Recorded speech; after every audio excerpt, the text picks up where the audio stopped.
계속 드립니다. 네. 오늘 여기 여러분들이 아는 대로 아삽의 시라고 되어 있어요. 네. 그런데 오늘 내용을 전반적으로 보면 성전이 회파된, 성전이 멸망할 때 쓴 시거든요. 그러면 아삽은 다윗 시대의 사람이에요.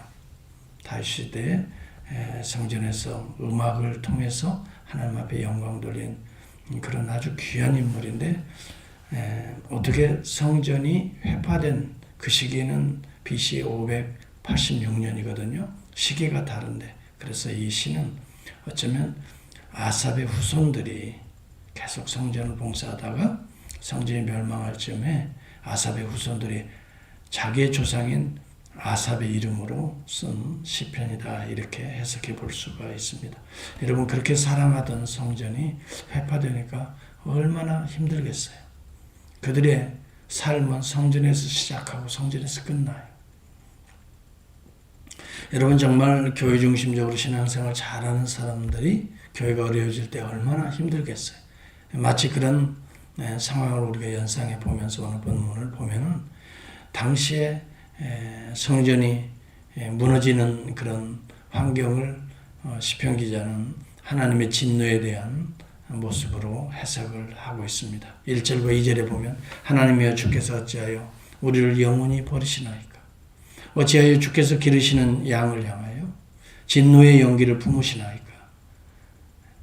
옛적부터 얻으시고 성량하사 주의 기업의 지파로 삼으신 주의 회종을 기억하시며 주께서 계시던 시온산도 생각하소서. 바벨론 느부갓네살 왕이 예루살렘 성전을 이렇게 다 해방하고 불지르고 성전 안에 있는 기물들을 다 가져가고 또 많은 조각상들을 도끼로 찍고 또 훼손하는 이런 모습을 보면서 동시에 저들의 악한 모습들을 보면서 동시에 하나님께서 허락하신 진노와 심판이다 하는 것을 인식합니다. 이것이 대단히 중요합니다. 여러분, 우리의 형편 가운데 어려운 문제가 생길 때에 물론 그 사람이 나의 원수가 될 수 있어요. 그 사람이 나의 대적자가 될 수 있어요. 그러나 그러한 일들을 허락하신, 허용하신 배후에 하나님의 손길이 있다는 거예요. 그래서 우리는 하나님을 향할 수밖에 없어요. 환경이 지금 어렵습니다. 그러면 그 환경을 허락하신 배후에 하나님의 손길을 우리는 기억하지 않을 수 없어요. 그래서 우리는 하나님께서 왜 이런 상황으로 우리를 진노하십니까? 하면서 우리 자신을 살펴볼 필요성이 있다는 거예요.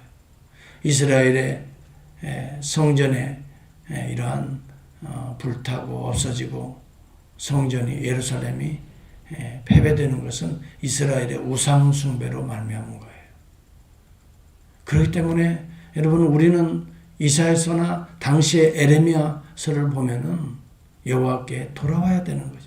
그래야 살 길이 있다는 거예요.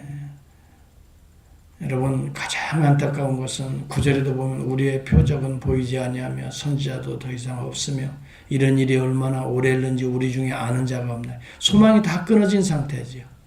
그동안에는 그래도 선지자들이 있어서 하나님의 말씀과 메시지를 그나마라도 듣지 않았지만, 물론 그들은 듣지 않았지요.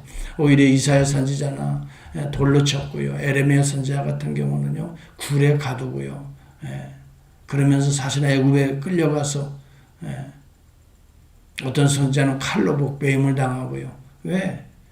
이렇게 살면 망한다 계속 이야기하니까 왕들이 듣기 좋을 리가 없지요. 그러다 보니까 선지자들이 다 해방받고 추방되고 돌로, 칼로, 여러분 감옥으로 이렇게. 그래서 여기 본문에도 보면 이제 선지자도 더 이상 없으며 하나님의 표적은 더 이상 나타나지 않습니다.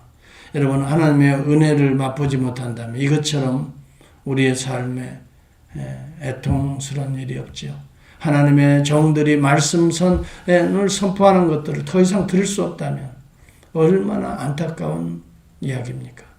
여러분 오늘날 교회가 소중하다는 것을 생각하면서 우리도 이러한 교회의 어려움이 발생하지 않도록 기도하고 하나님의 종들이 말씀을 듣는다고 하는 것, 말씀을 우리가 전하고 듣는다고 하는 교회가 존재한다는 것이 얼마나 이 시대의 축복인 줄 알 수 없습니다. 여러분 정말 우리는 언젠가는 교회도 사라질 때가 올 거고 언젠가는 여러분 하나님의 종들도 사라질 때가 오는 것입니다. 만약 그때 가슴을 치고 통곡하며 애통하는 우리가 아니라 오늘 우리에게 주어진 이 맡겨진 사명에 충성을 다해서 정말 하나님을 경배하고 하나님을 찬송하고 하나님의 말씀을 정말 우리의 가슴에 새기면서 볼 수 있다는 이 성경이 또 우리에게 있다는 것이 얼마나 축복인지 알 수가 없어요. 여러분 성경을 빼앗길 날도 올 때가 있는 거예요. 참으로 우리는 알아야 됩니다. 오늘 이 시편 기자 아삽은 성전이 멸망할 때쯤 애통해하면서 가슴을 치면서 하나님 어찌하여 하나님의 진노를 하나님의 얼굴을 우리에게서 등을 돌리셨나이까 어찌하여 주님의 그 능력의 손이 나타나지 않습니까? 간구하고 있는 이 모습은 오늘 성전이 있어도 죄종들이 있어도 말씀이 있어도 소중히 여기지 아니하고 가까이 하지 않고 정말 내 삶에 정말 귀하다라고 생각하지 않는 자들에게는 엄청난 경종이 아닐 수가 없습니다. 그러면서도 우리는 하나님은 어떤 분인가를 생각하면서 속히 돌아와야 됩니다.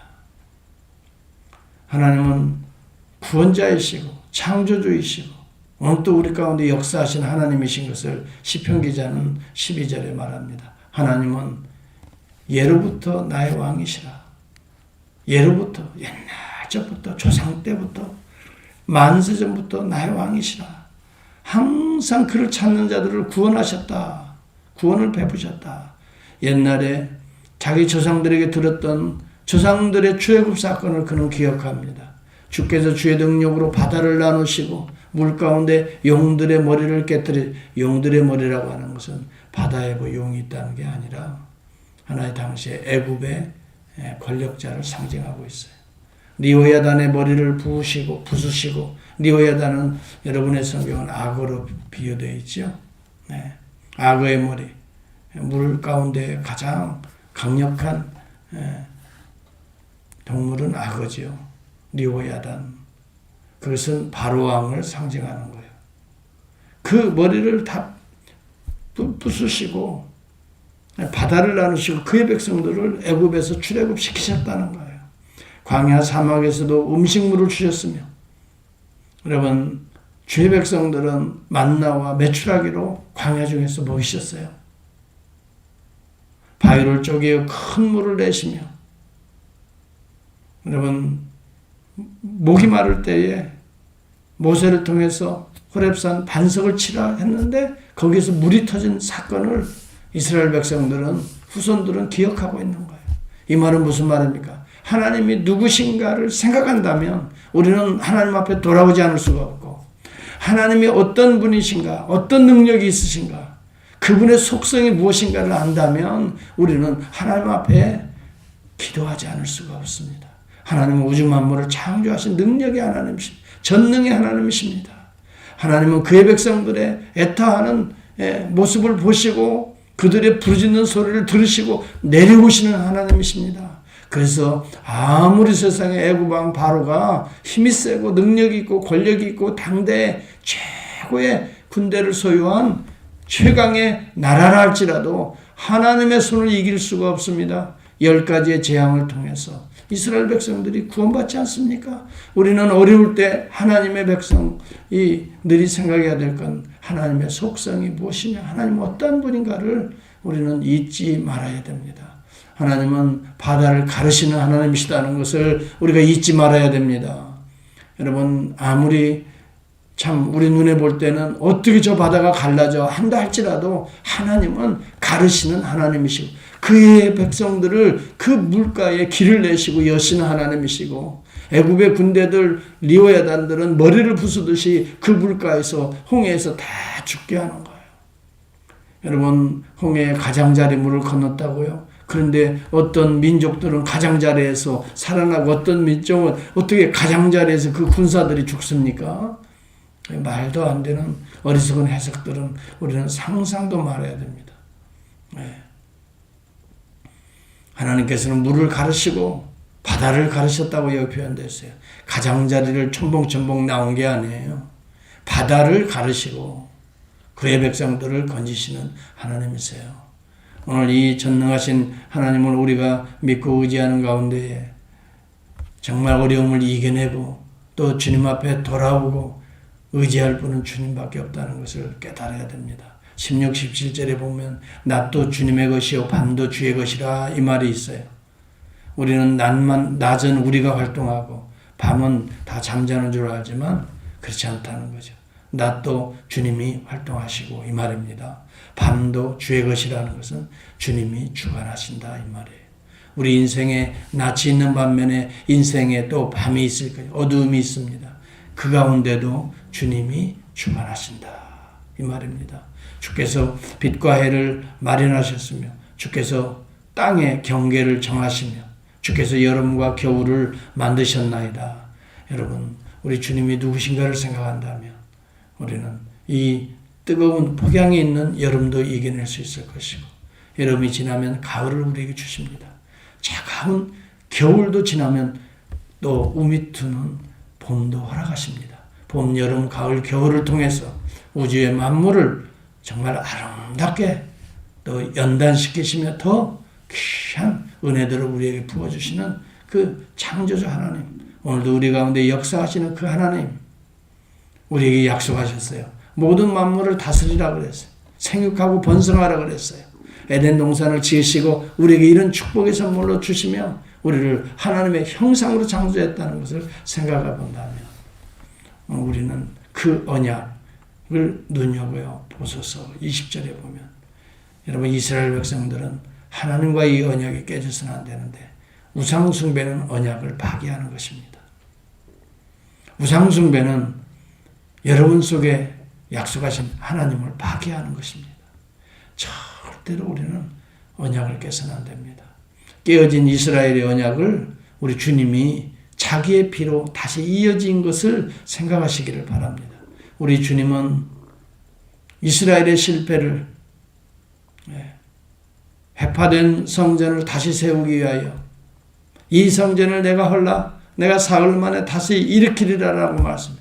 이 성전은 눈에 보이는 이스라엘의 예루살렘 성전이 아니에요. 자기 육체를 가리켜 말씀하신 것이다. 예수 그리스도의 몸은 성전이었습니다. 하나님의 몸이었습니다. 그 몸을 자르고 쪼개고 피 흘리고 우리를 구속하신 것입니다. 그리고 우리의 무너진 성전을 다시 사흘 만에 일으키셨습니다. 우리 주님은 부활하심으로 인하여 새 성전을 우리에게 주셨습니다. 예수 믿는 자들은 옛 성전이 무너진 것입니다. 우상 숭배하던 옛 성전은 이제 무너진 것입니다. 예수 그리스도 안에 새로운 성전이 여러분의 몸입니다. 그러므로 여러분의 생각, 여러분의 마음속에 예수의 영으로 충만할 때에 오늘 우리는 새로운 천국의 기업을 나의 것으로 소유할 수가 있고 하늘나라의 지혜와 능력을, 성령의 능력을 오늘 나의 능력으로 우리가 삼아 오늘도 승리할 수가 있을 것입니다. 오늘 우리의 더러워진 우상숭배, 내 성전에서 깨끗이 무너뜨리시고 십자가에서 함께 무너뜨리시고 그리스도와 함께 다시 사는, 이제는 주를 위해 살아가는, 이제는 더러운 성전이 아니라, 냄새나는 성전이 아니라 그리스도의 향이 올라가는 아름다운 성전으로 오늘 한날의 삶이 시작될 수 있기를 주의 이름으로 축복합니다. 기도하겠습니다.